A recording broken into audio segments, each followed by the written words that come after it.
Brésil, 1179 décès en un jour, l'histoire d'une catastrophe annoncée. Plus de 1000 décès en 24 heures.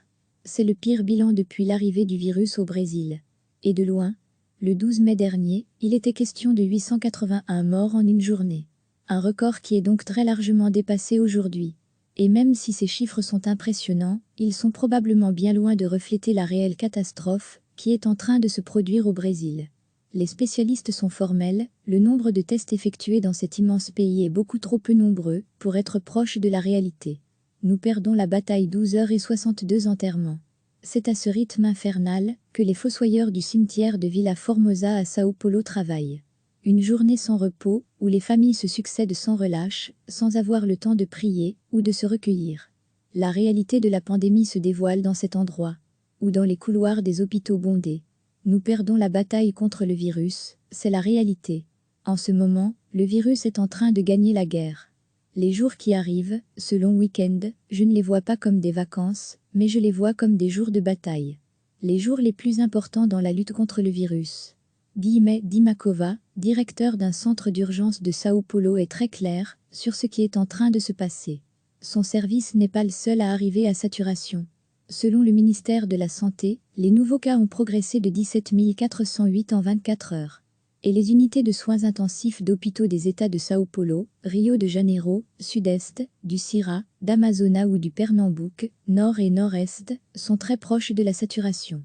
Mais c'est bien Sao Paulo, capitale économique du Brésil, avec 46 millions d'habitants, qui a recensé 5147 décès, soit près d'un tiers de tout le pays, avec près de 66 000 cas. Le Brésil a réalisé, selon les chiffres officiels, 735 224 tests, soit à peine plus que la Belgique, pour une population de 212 millions d'habitants. On comprend vite que les bilans avancés ne sont pas le reflet de la réalité. Et pourtant, même avec cette évaluation tronquée du moment, le Brésil est devenu le 3e pays au monde en nombre de contaminations, derrière les États-Unis et la Russie. Si la tendance se confirmait au cours des prochains jours, le Brésil connaîtrait une phase d'accélération de la pandémie, dont le pic n'est prévu par les experts qu'au début juin. La communauté scientifique estime même que les chiffres du ministère sont très largement sous-estimés, peut-être jusqu'à 15 fois, à cause du trop faible taux de dépistage dans la population. Le ministère brésilien de la Santé vient de recommander pour les patients légers du Covid-19 l'usage de la chloroquine, jusqu'ici réservée aux cas graves, au lendemain du record quotidien de décès.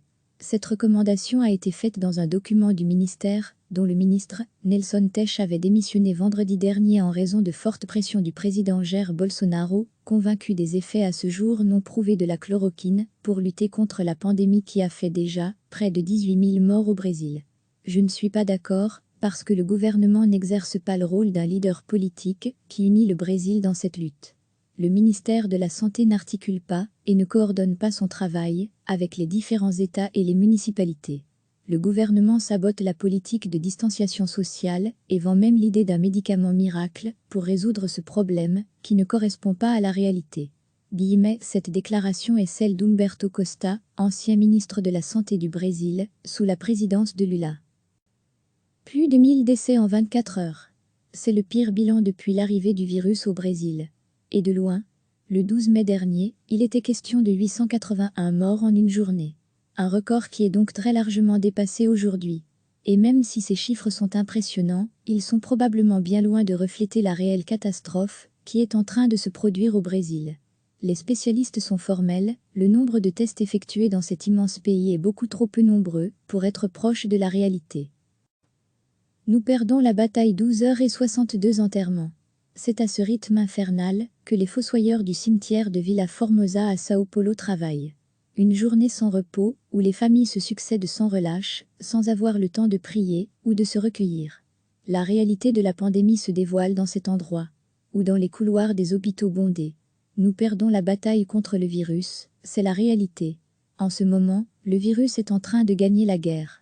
Les jours qui arrivent, ce long week-end, je ne les vois pas comme des vacances, mais je les vois comme des jours de bataille. Les jours les plus importants dans la lutte contre le virus. Dimakova, directeur d'un centre d'urgence de Sao Paulo, est très clair sur ce qui est en train de se passer. Son service n'est pas le seul à arriver à saturation. Selon le ministère de la Santé, les nouveaux cas ont progressé de 17 408 en 24 heures. et les unités de soins intensifs d'hôpitaux des États de São Paulo, Rio de Janeiro, Sud-Est, du Ceará, d'Amazonas ou du Pernambouc, Nord et Nord-Est, sont très proches de la saturation. Mais c'est bien São Paulo, capitale économique du Brésil, avec 46 millions d'habitants, qui a recensé 5147 décès, soit près d'un tiers de tout le pays, avec près de 66 000 cas. Le Brésil a réalisé, selon les chiffres officiels, 735 224 tests, soit à peine plus que la Belgique, pour une population de 212 millions d'habitants. On comprend vite que les bilans avancés ne sont pas le reflet de la réalité. Et pourtant, même avec cette évaluation tronquée du moment, le Brésil est devenu le 3e pays au monde en nombre de contaminations, derrière les États-Unis et la Russie. Si la tendance se confirmait au cours des prochains jours, le Brésil connaîtrait une phase d'accélération de la pandémie, dont le pic n'est prévu par les experts qu'au début juin. La communauté scientifique estime même que les chiffres du ministère sont très largement sous-estimés, peut-être jusqu'à 15 fois, à cause du trop faible taux de dépistage dans la population. Le ministère brésilien de la Santé vient de recommander pour les patients légers du Covid-19 l'usage de la chloroquine, jusqu'ici réservée aux cas graves, au lendemain du record quotidien de décès.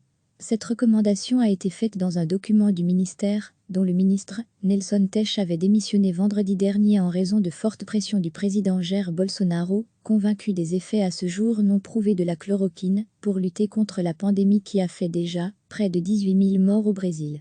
Je ne suis pas d'accord, parce que le gouvernement n'exerce pas le rôle d'un leader politique qui unit le Brésil dans cette lutte. Le ministère de la Santé n'articule pas et ne coordonne pas son travail avec les différents États et les municipalités.